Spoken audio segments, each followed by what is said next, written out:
Sarai, la femme d'Abraham, ne lui avait pas donné d'enfant. Elle avait une servante égyptienne nommée Agar, et elle dit à Abraham: Écoute-moi, le Seigneur ne m'a pas permis d'avoir un enfant. Va donc vers ma servante, grâce à elle, peut-être aurai-je un fils. Abraham écouta Sarai, et donc 10 ans qu'après Abraham se fut établi au pays de Canaan, Sarai, femme d'Abraham, prit Agar l'Égyptienne, sa servante, et la donna pour femme à son mari Abraham. Celui-ci alla vers Agar et elle devint enceinte. Quand elle se vit enceinte, sa maîtresse ne compta plus à ses yeux. Sarai dit à Abraham: Que la violence qui m'est faite retombe sur toi. C'est moi qui ai mis ma servante dans tes bras, et depuis qu'elle s'est vue enceinte, je ne compte plus à ses yeux. Que le Seigneur soit juge entre moi et toi. Abraham lui répondit: Ta servante est entre tes mains, fais-lui ce que bon te semble. Sarai humilia Agar, et celle-ci prit la fuite. L'ange du Seigneur la trouva dans le désert, près d'une source, celle qui est sur la route de Chour. L'ange lui dit: Agar, servante de Sarai, d'où viens-tu et où vas-tu? Elle répondit: Je fuis ma maîtresse Sarai. L'ange du Seigneur lui dit: Retourne chez ta maîtresse et humilie-toi sous sa main. L'ange du Seigneur lui dit: Je te donnerai une descendance tellement nombreuse qu'il sera impossible de la compter. L'ange du Seigneur lui dit: Tu es enceinte, tu vas enfanter un fils, et tu lui donneras le nom d'Ismaël, c'est-à-dire Dieu entend, car le Seigneur t'a entendu dans ton humiliation. Cet homme sera comme l'âne sauvage, sa main se dressera contre tous, et la main de tous contre lui. Il établira sa demeure face à tous ses frères. Au Seigneur qui lui parlait, Agar donna ce nom. Tu es El Roi, c'est-à-dire le Dieu qui me voit, car elle se demandait: Ai-je bien vu ici, de dos, celui qui me voit? C'est pourquoi on l'appela, ce pluie, Laïroi, c'est-à-dire le vivant qui me voit. Il se trouve entre Kadès et Béred. Agar enfanta un fils à Abraham qui lui donna le nom d'Ismaël. Abraham avait 86 ans quand Agar lui enfanta Ismaël. Lorsqu'Abraham eut atteint 99 ans, le Seigneur lui apparut et lui dit: Je suis le Seigneur puissant, marche en ma présence et sois parfait. J'établirai mon alliance entre moi et toi, et je multiplierai ta descendance à l'infini. Abraham tomba face contre terre, et Dieu lui parla ainsi: Moi, voici l'alliance que je fais avec toi. Tu deviendras le père d'une multitude de nations. Tu ne seras plus appelé du nom d'Abraham, ton nom sera Abraham, car je fais de toi le père d'une multitude de nations. Je te ferai porter des fruits à l'infini. De toi je ferai des nations, et des rois sortiront de toi. J'établirai mon alliance entre moi et toi, et après toi avec ta descendance, de génération en génération. Ce sera une alliance éternelle. Ainsi je serai ton Dieu, et le Dieu de ta descendance après toi. À toi et à ta descendance après toi, je donnerai le pays où tu résides, tout le pays de Canaan, en propriété perpétuelle, et je serai leur Dieu. Dieu dit à Abraham: Toi, tu observeras mon alliance, toi et ta descendance après toi, de génération. Et voici l'alliance qui sera observée entre moi et vous, c'est-à-dire toi et ta descendance après toi. Tous vos enfants mâles seront circoncis. La chair de votre prépuce sera circoncise, et cela deviendra le signe de l'alliance entre moi et vous. À chaque génération, tous vos enfants mâles âgés de 8 jours seront circoncis. Les enfants nés dans la maison, ou les enfants étrangers qui ne sont pas de ta descendance, mais sont acquis à prix d'argent. Nés dans la maison ou acquis à prix d'argent, tout mâle sera circoncis. Inscrite dans votre chair, mon alliance deviendra une alliance éternelle. L'incirconcis, le mâle dont la chair du prépuce n'aura pas été circoncise, celui-là sera retranché d'entre les siens, il aura rompu mon alliance. Dieu dit encore à Abraham: Sarai, ta femme, tu ne l'appelleras plus du nom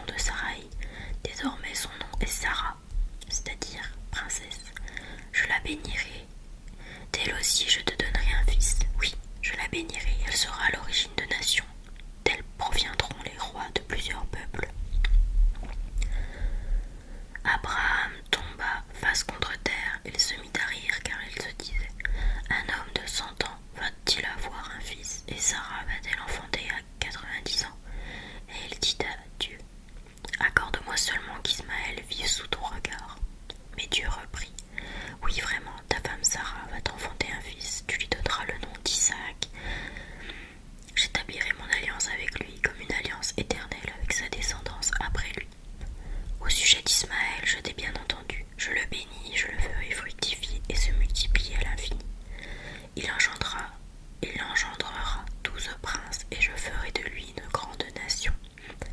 Quant à mon alliance, c'est avec Isaac que je l'établirai, avec l'enfant que Sarah va te donner l'an prochain à pareille époque. Lorsque Dieu eut fini de parler avec Abraham, il s'éleva loin de lui. Abraham prit son fils Ismaël. À tout mâle né dans la maison ou à qui a pris d'argent, il circoncit la chair de leur prépuce en ce jour même, comme Dieu le lui avait dit. Abraham avait 99 ans quand fut circoncise la chair de son prépuce, et Ismaël avait 13 ans quand fut circoncis la chair de son prépuce. En ce jour même, Abraham et son fils Ismaël furent circoncis. Tous les hommes de la maison, nés dans la maison ou à qui d'un étranger a pris d'argent, furent circoncis avec lui. Au chêne de Mambré, le Seigneur apparut à Abraham, qui était assis à l'entrée de la tente. C'était l'heure la plus chaude du jour. Abraham leva les yeux et il vit 3 hommes qui se tenaient debout près de lui. Dès qu'il les vit, il courut à leur rencontre depuis l'entrée de la tente et se prosterna jusqu'à terre. Il dit : « Mon Seigneur, si j'ai pu trouver grâce à tes yeux, ne passe pas sans t'arrêter près de ton serviteur. Permettez que l'on vous apporte un peu d'eau, vous vous laverez les pieds et vous vous étendrez sous cet arbre. Je vais chercher de quoi manger et vous reprendrez des forces avant d'aller plus loin, puisque vous êtes passé près de votre serviteur. » Ils répondirent : « Fais comme tu l'as dit. » Abraham se hâta d'aller trouver Sarah dans sa tente, et il dit : « Prends vite 3 grandes mesures de fleurs de farine, pétris la pâte et fais des galettes. » Puis Abraham courut au troupeau, il prit un veau gras et tendre et le donna à son serviteur, qui se hâta de le préparer. Il prit du fromage blanc, du lait, le veau qu'on avait apprêté et les déposa devant eux. Ils se tenaient debout près d'eux, sous l'arbre pendant qu'ils mangeaient. Ils lui demandèrent : « Où est Sarah, ta femme ?» Il répondit : « Elle est à l'intérieur de la tente. » Le voyageur reprit : « Je reviendrai chez toi au temps fixé pour la naissance. Et à ce moment-là, Sarah, ta femme, aura un fils. » Or, Sarah écoutait par derrière, à l'entrée de la tente. Abraham et Sarah étaient très avancés en âge, et Sarah avait cessé d'avoir ce qui arrive aux femmes.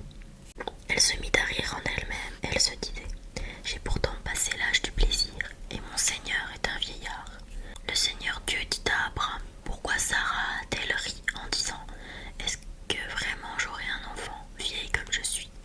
Y a-t-il une merveille que le Seigneur ne puisse accomplir ? Au moment où je reviendrai chez toi, au temps fixé pour la naissance, Sarah aura un fils. » Sarah mendit en disant : « Je n'ai pas ri, car elle avait peur. » Mais le Seigneur répliqua : « Si, tu as ri. » Les hommes se levèrent pour partir et regardèrent du côté de Sodome. Abraham marchait avec eux pour les reconduire. Le Seigneur s'était dit : « Est-ce que je vais cacher à Abraham ce que je veux faire ? Car Abraham doit devenir une nation grande et puissante, et toutes les nations de la terre doivent être bénies en lui. En effet, je l'ai choisi pour qu'il ordonne à ses fils et à sa descendance de garder le chemin du Seigneur, en pratiquant la justice et le droit. Ainsi, le Seigneur réalisera sa parole à Abraham. » Alors le Seigneur dit : « Comme elle est grande la clameur au sujet de Sodome et Gomorrhe, et leur faute comme elle est lourde. Je veux descendre pour voir si leur conduite correspond à la clameur venue jusqu'à moi. Si c'est faux, je leur reconnaîtrai. » Les hommes se dirigèrent vers Sodome, tandis qu'Abraham demeurait devant le Seigneur. Abraham s'approcha et dit : « Vas-tu vraiment faire périr le juste avec le coupable ? Peut-être y a-t-il 50 justes dans la ville. Vas-tu vraiment les faire périr ? Ne pardonneras-tu pas à toute la ville à cause des 50 justes qui s'y trouvent ? Loin de toi de faire une chose pareille. Faire mourir le juste avec le coupable, traiter le juste de la même manière que le coupable. Loin de toi d'agir ainsi. Celui qui juge toute la terre n'agirait-il pas selon le droit ? Le Seigneur déclara : « Si je trouve 50 justes dans Sodome, à cause d'eux, je pardonnerai à toute la ville. » Abraham répondit : «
plus de mal qu'à eux, bousculèrent Lot et s'approchèrent pour enfoncer la porte. Mais les deux hommes étendirent la main et firent entrer Lot dans la maison auprès d'eux, et ils refermèrent la porte. Ils frappèrent de cécité les hommes qui se trouvaient à l'extérieur de la maison, du plus petit au plus grand, si bien que ceux-ci ne purent trouver l'entrée. Les deux hommes demandirent à Lot: Qui as-tu encore avec toi ici? Gendre, fils, fille, tous ceux qui sont avec toi dans la ville, faites-les sortir de ce lieu, car nous allons le détruire. Elle est grande à la face du Seigneur, la clameur qui s'est élevée contre ses habitants, et le Seigneur nous a envoyés pour détruire ce lieu. Lot sortit, parlait à ses gendres, ceux qui allaient épouser ses filles, et dit: Debout, sortez de ce lieu, car le Seigneur va détruire la ville. Mais aux yeux de ses gendres, il parut plaisanter. À l'aurore, les deux anges pressèrent Lot en disant: Debout, prends ta femme et tes deux filles qui se trouvent ici, et va-t'en, de peur que tu ne périsses à cause des crimes de cette ville. Comme il s'attardait, ces hommes le saisirent par la main, ainsi que sa femme et ses deux filles, parce que le Seigneur voulait l'épargner. Ils le firent sortir et le conduisirent hors de la ville. Une fois sortis, ils dirent: Sauve-toi si tu tiens à la vie, ne regarde pas en arrière, ne t'arrête nulle part dans cette région, sauve-toi dans la montagne, si tu ne veux pas périr. Lot leur dit: Non, je vous en prie, mes seigneurs, votre serviteur a trouvé grâce à vos yeux, et vous m'avez fait d'une grande faveur en me laissant la vie. Je n'ai pas le temps de me sauver dans la montagne. Le malheur va me rattraper, et je mourrai. Voici une ville assez proche pour y fuir. Elle est si petite, permettez que je me sauve là-bas. Elle est si petite afin de rester en vie. Et ils répondirent: Pour te faire plaisir cette fois encore, je ne détruirai pas la ville dont tu parles. Vite, sauve-toi là-bas, car je ne puis rien faire avant que tu y sois arrivé. C'est pour cela qu'on a donné à cette ville le nom de Soar, ce qui veut dire petite. Le soleil se levait sur le pays, et Lot entrait à Soar quand le Seigneur fit tomber du ciel sur Sodome et Gomorrhe une pluie de soufre et de feu venant du Seigneur. Dieu détruisit ces villes et toute la région avec tous leurs habitants et leur végétation. Or la femme de Lot avait regardé en arrière et elle était devenue une colonne de sel. Abraham se leva de bon matin pour se rendre à l'endroit où il était tenu en présence du Seigneur. Et il regarda du côté de Sodome, de Gomorrhe et de toute la région. Il vit monter de la terre une fumée semblable à celle d'une fournaise.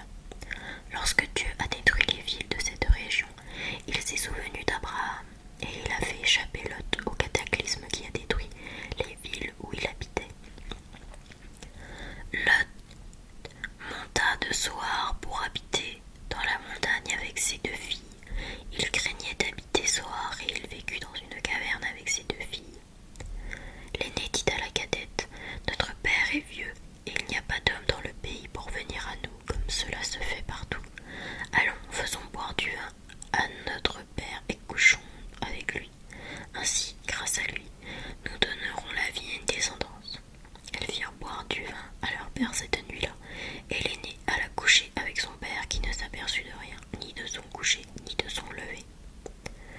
Le lendemain, l'aîné dit à la cadette: Voici, hier soir j'ai couché avec mon père. Faisons-lui boire du vin cette nuit encore, et toi, tu iras coucher avec lui. Ainsi, nous donnerons la vie à une descendance issue de notre père. Cette nuit encore, elles firent boire du vin à leur père. La cadette se leva et alla coucher avec lui. Il ne s'aperçut de rien, ni de son coucher, ni de son lever. Les deux filles de Lot devinrent enceintes de leur père. L'aînée donna naissance à un fils qu'elle appela du nom de Moab. C'est le père des Moabites d'aujourd'hui. La cadette, elle aussi, donna naissance à un fils qu'elle appela du nom de Ben-Ami. C'est le père des Ammonites d'aujourd'hui. De là, Abraham leva le camp pour le pays du Négèv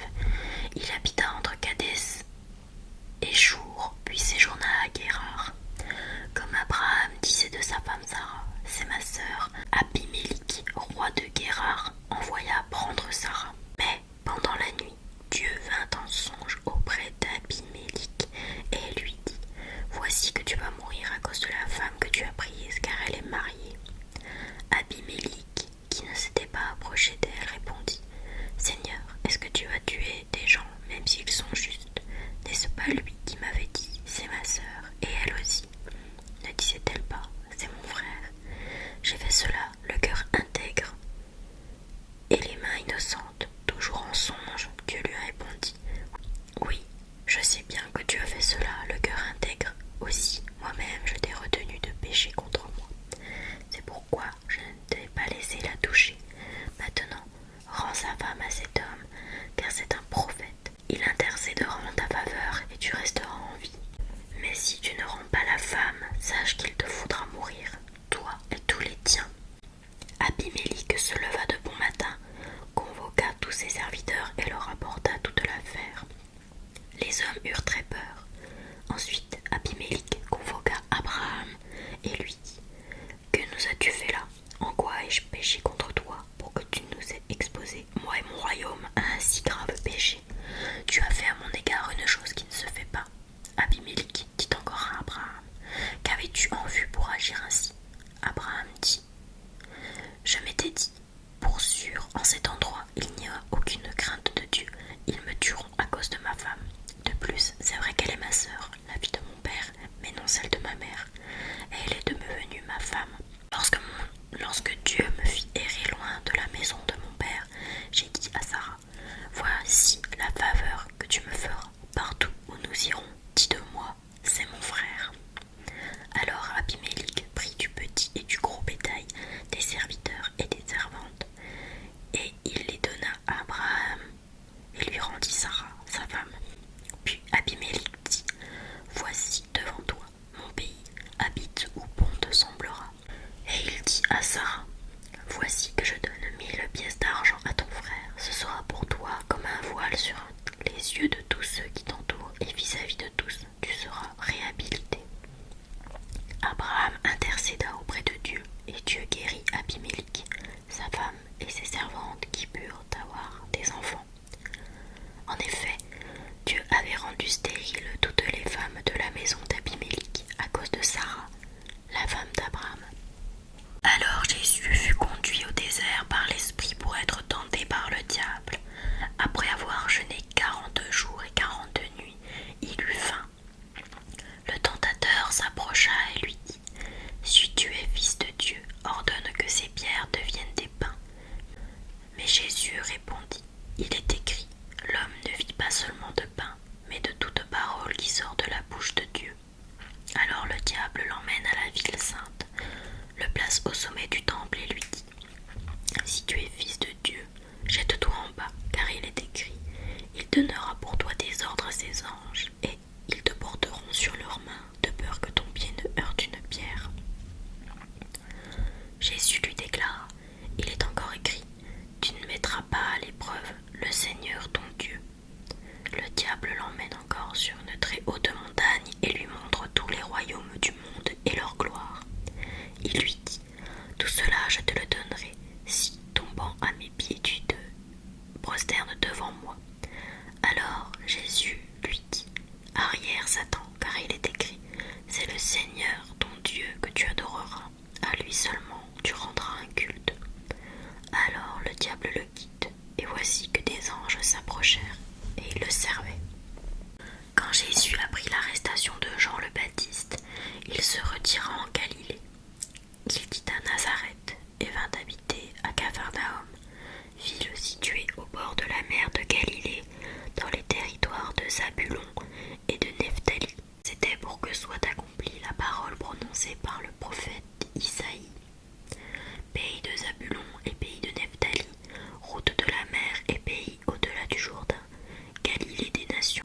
Le peuple qui habitait dans les ténèbres a vu une grande lumière. Sur ceux qui habitaient dans le pays et l'ombre de la mort, une lumière s'est levée. À partir de ce moment, Jésus commença à proclamer: Convertissez-vous, car le royaume des cieux est tout proche.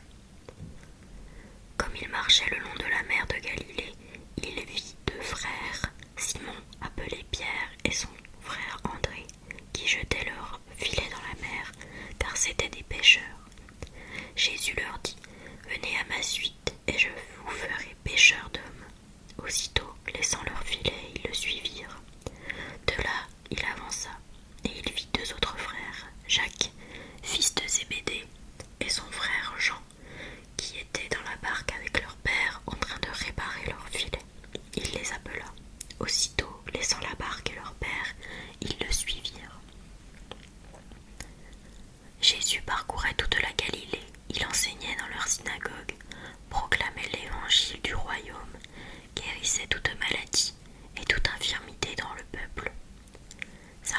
se répandit dans toute la Syrie. On lui amena tous ceux qui souffraient, atteints de maladies et de tourments, de toutes sortes, possédés, épileptiques,